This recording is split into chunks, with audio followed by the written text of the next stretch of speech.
well, it's your girl Adeola. My people, it's been an interesting week in Nigeria, watching Nigerians beat each other online because of Buhari's 100 days in office. The trouble started when Mr. President's spokesman, Malam Garba Shehu, said that Buhari never promised anything for the first 100 days in office. He said that as a matter of fact, those campaign documents that listed what he would do in the first 100 days in office were not approved by him nor seen by Mr. President. That was how the fight started though. Listen to this. 100 days in office. How did this lazy bone become president?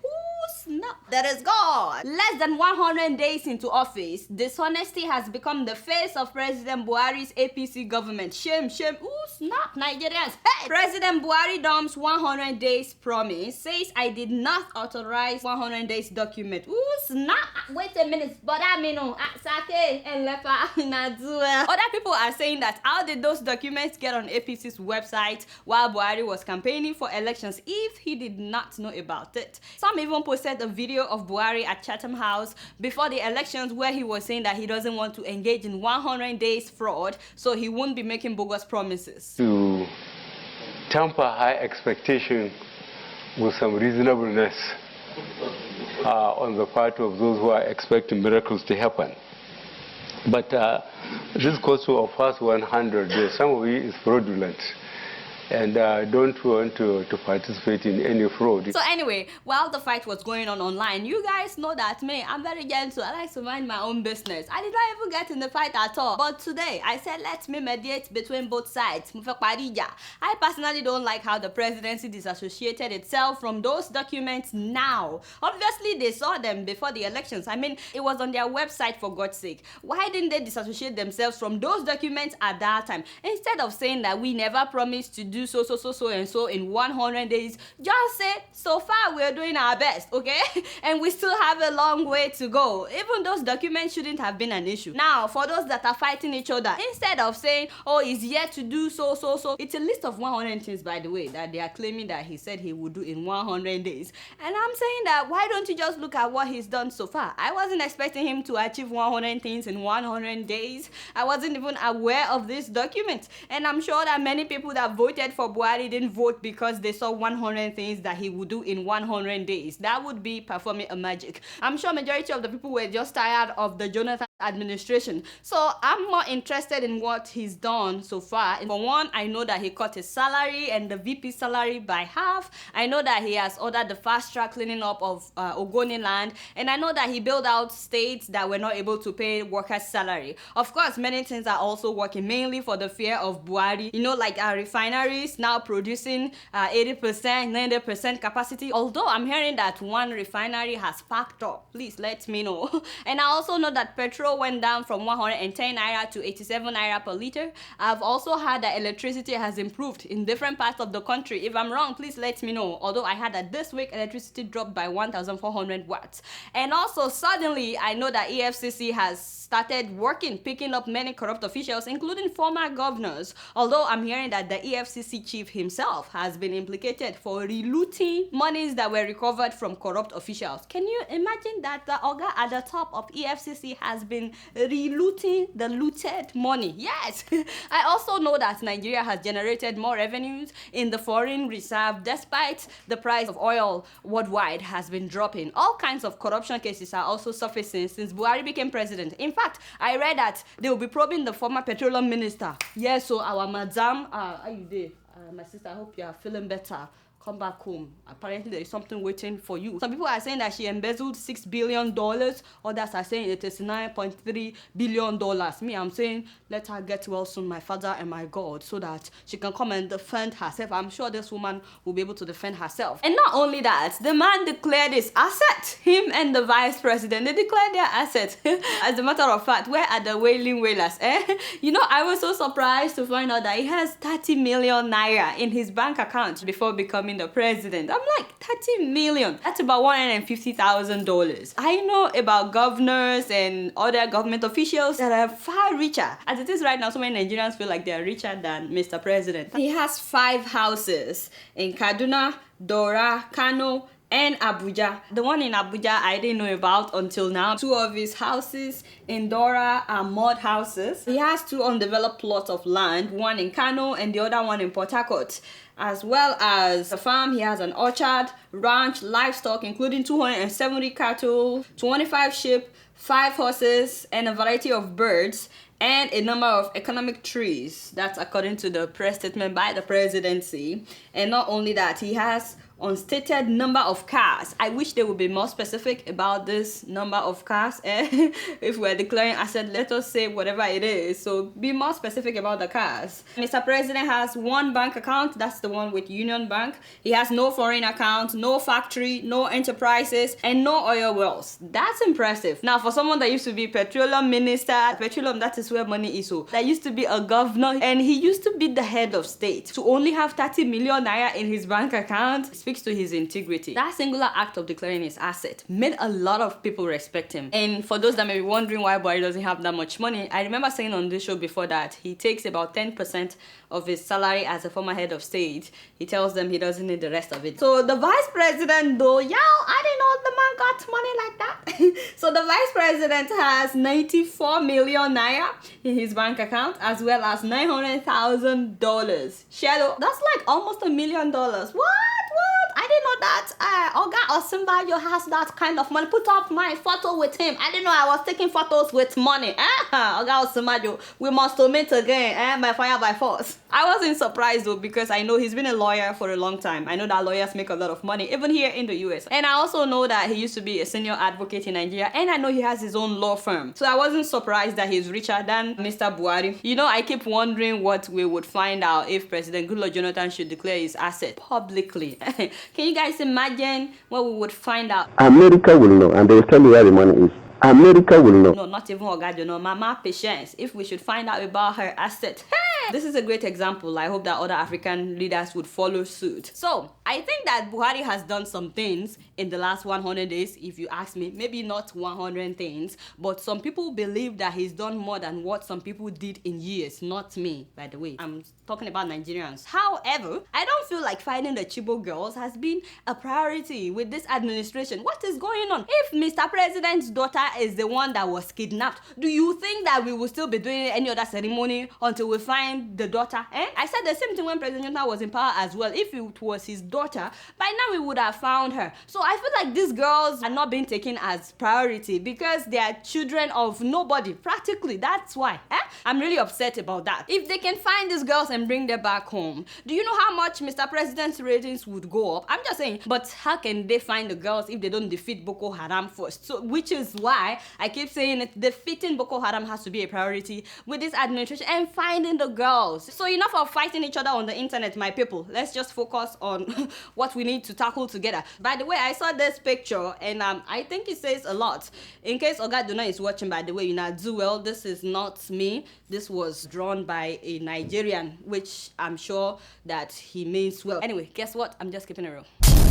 Still on Nigeria, I heard that former governor Godswill Akpabio, now a senator and also the Senate's minority leader, was in an accident in Abuja this week. It's very sad, right? But instead of Nigerians to pray for the man like we always do, this time around, people are saying that it serves him right. I said, check! Nigerians are becoming too bold.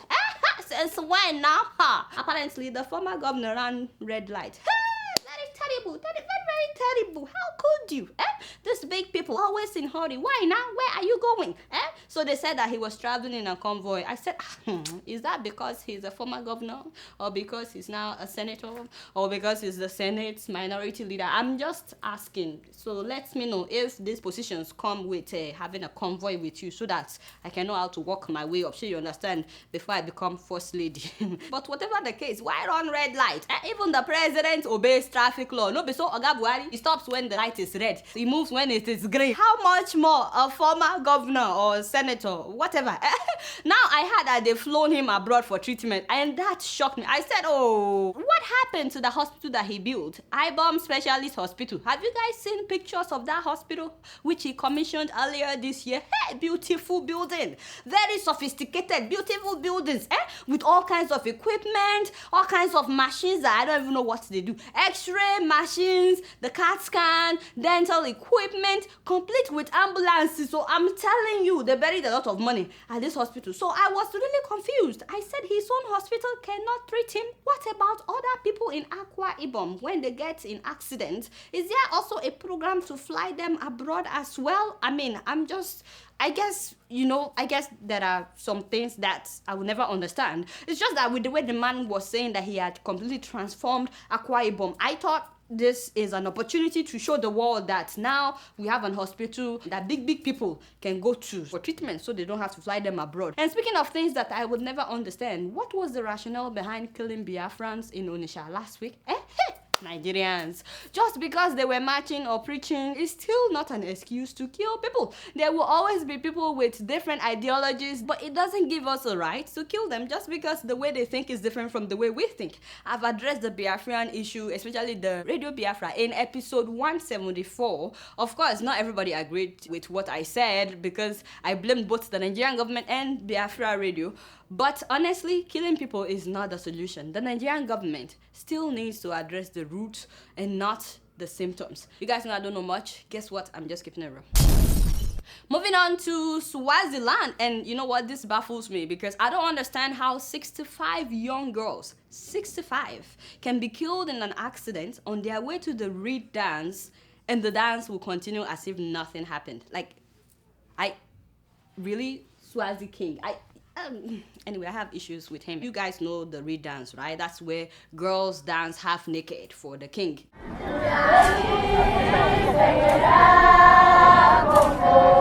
I didn't ask you to show any video. Don't corrupt my viewers. Get out. That's where girls dance half naked. Sure, you understand? And then every now and then he would pick one of them as a new wife, supposedly virgins, all of them virgins, dance half naked. Okay, so if I'm a virgin, why would I even want to dance half naked in front of men? Like, really? Anyway, that is their culture. So they dance half naked for the king, and then every now and then he would choose one of them as another bride. Now he has 15 wives. I'm sure that you all heard about the accident. First of all, I can't believe that this is what they used to transport 65 girls. Just imagine 65 people on this thing. Really? The driver hit the vehicle in front of him. If he wasn't speeding, I don't think that they would all have died. But the impact of the accident was so strong that it threw all those girls far and near. And by the way, I was really troubled that they cut down the number of casualties. Up till now, the police in Swaziland is insisting that only 13 people were killed. I'm like, why do we like doing this in Africa? They do the same in Nigeria. Accident would happen and they would cut down casualty. Why do we do that? Like, it doesn't solve anything. Even if it's one person, it's always too much. So they said only 13 people were killed. Meanwhile, the Swaziland Solidarity Network, a South African-based rights group, said that the death toll has risen. They said it's now 65 young girls. And I've heard people saying that accidents do happen anywhere, Adeola. That's true, but this is not how to ferry human beings. I heard that this transportation was provided by the government of Swaziland. How do you provide this type of transportation for virgins, young girls that you want to come and dance for you half naked? They also had buses and taxis for some girls as well. So it's not that this is how they carried everybody. But this is not acceptable. I expected that the government of Swaziland would actually take more precautions because this is not the first time that Reed girls would be killed in accidents. 9 girls and 2 adults were killed coming from the Reed dance in 2013, while about 62 others were injured. 62 others were injured because of that. Despite outcries though from all over the world saying that the Reed dance should be cancelled in honor of these 65 girls, not only was it not cancelled, there was no moment of silence, like none, no reference to the dead whatsoever. I'm like, how do you rule a country like that? How do you pretend as if nothing happened? Even if it's one person that died, shouldn't she be acknowledged and honored? Not to talk about 65 people. Like, really? I can't believe that we still have rulers that would be so cruel in Africa. Just like some of the other girls said though, the government acted as if it's just ants that died. It's like their lives doesn't really mean anything. And to think of what these girls died for, you know, I can't really process this in my mind. Trying to dance half naked for the king, that's why they died? You know, that breaks my heart so much. The king is now 47, he has 15 wives already and 25 children, yes. And he's the only absolute monarchy in Africa. So when he didn't say anything, I was hoping that the queens, you know, we have 15 queens now in Swaziland. I thought they would at least say something. I mean, they're women. They were also involved in this reed dance when they were young. He picked some of them from the reed dance. I was so sure that they would at least say something and acknowledge these girls. None of the queens said anything. But you guys know I don't know much. I mean, what's my own? Guess what? I'm just keeping it real. Moving on to Egypt, why is the government of Egypt being so unreasonable? Like, really? Isn't there anybody to talk to these people? Now they sentenced 3 Al Jazeera journalists to 3 years in prison. They've arrested them since last year. These people, I don't understand them. One of them was deported earlier this year. In fact, another 6 Al Jazeera journalists were tried in absentia and sentenced to 10 years in prison. Like, what a joke. They accused this journalist of aiding a terrorist organization, that is the Muslim Brotherhood, which was outlawed in Egypt after the army overthrew President Muhammadu Buhari in 2013. So the judge said that this journalist broadcast video footage that contained false news after editing it on Al Jazeera with the aim of harming the country. Yeah, so now journalists are the ones harming the country. Yeah, in case you don't understand what's going on, by the way, these journalists tried to get both sides of the story. That was their offense. So it's a crime to talk to others apart from the government. I think that it's ridiculous though that the government of Egypt would try to silence the media. Attacking the freedom of press in Egypt is the same thing that is going on in South Sudan. Last month, their president threatened to kill journalists that report against the country. Yeah, I mean, I don't understand what he was thinking when he made that statement. A whole president will threaten to kill journalists one by one. He said one by one. And 3 days after Mr. President made that statement, a journalist by the name Moy Peter Julius of the New Nation newspaper was shot dead on his way from work. Can you imagine? It wasn't as if they were trying to rob him because they didn't take his money or phone. They just shot the guy dead. And a lot of people are now linking that to the statement made by Mr. President. So whether he's responsible or not, we don't know, but the fact that he made that statement, and by the way, this would be the 7th journalist killed in South Sudan this year alone. 7. 5 journalists working with state-run media were shot dead along with government officials in January of this year in an ambush by unknown gunmen. We still don't know who killed these people. And another journalist was killed in May of this year in eastern Jonglei State, reportedly in a crossfire during a gun battle between 2 rival groups. Now it's Peter Julius that was killed. In fact, it's not only journalists that are being targeted in South Sudan, media houses are also being attacked. Just last month, August, security forces shut down 2 newspapers in 1 month and a radio station after they reportedly promoted a proposed peace agreement that the government has dismissed as a sellout. So 2 newspapers and 1 radio station was shut down because they promoted the proposed peace agreement. And in case you're wondering what I'm talking about, I'm sure you guys are aware that the South Sudan civil war began in December of 2013. That was when President Kara accused his former deputy, that is Riek Machar, of plotting a coup against him. So that led to retaliatory killings based on ethnicity. Between 2013 and now, tens of thousands of people have been killed. It makes no sense. You know, honestly, I'm really disappointed in what's going on in South Sudan because I still remember when South Sudan seceded from Sudan. You guys know Sudan, that's where Omar al-Bashir is president, the one that killed about 400,000 people in the Darfur genocide. So many people were hopeful when South Sudan seceded. Everybody was celebrating all over the world. Now they have their own civil war already. I mean, it's very sad. I'm very glad that the president had finally signed that peace agreement. Hopefully, this will end the civil war going on in South Sudan. You guys know that I don't know much. Guess what? I'm just keeping it real. So this week, I saw a made in Nigeria hybrid car. Yes, man. Take a look. Here in an engineering laboratory in the University of Lagos, this group of undergraduate students see the possibility of a made in Nigeria car. Yes, so proud of these students. They're all undergrads at the University of Lagos Engineering Department. All they used were sourced locally. The car is environmentally friendly with 0 emission. Their company is known as Dove, and I like their mission. So one of them said something. Oh, in the next 10 years, Nigeria will be driving electric cars. Yes, let me put it that way. Nigeria will be driving electric cars made by Dove. But why 10 years is what I don't understand. Why 10 years? Really?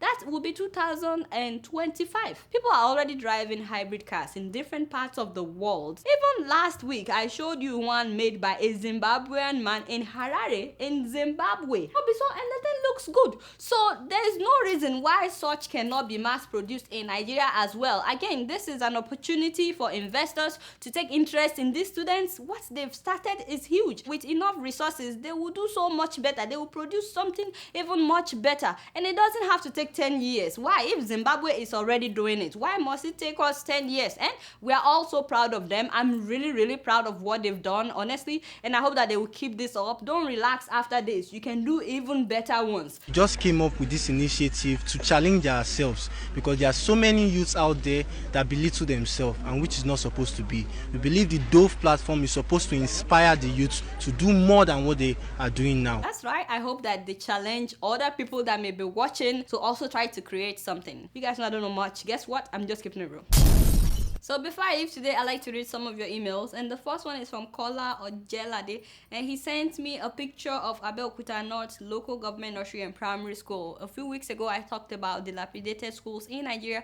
And I showed this picture. And then he wrote me that the school has been fixed. And he sent me the pictures. This is the school now. That makes me happy. And I'm glad that he made that correction. So now I want you guys to know that the school, Abeokuta North Local Government Nursery and Primary School, has been fixed. So the next is from Kingsley Meta.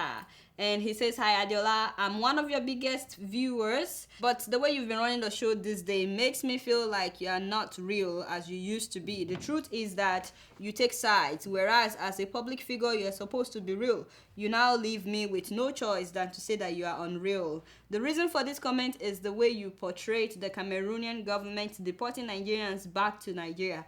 To be honest, I'm not happy with the fact that more than 2,000 Nigerian citizens were deported from Cameroon to Nigeria against human rights violations. Now, the bottom line is you have failed in your duty as keeping a real journalist to report the attacks that Boko Haram insurgents have been launching in Cameroon, killing more than hundreds of Cameroonians who are not even concerned with issues going on in Nigeria.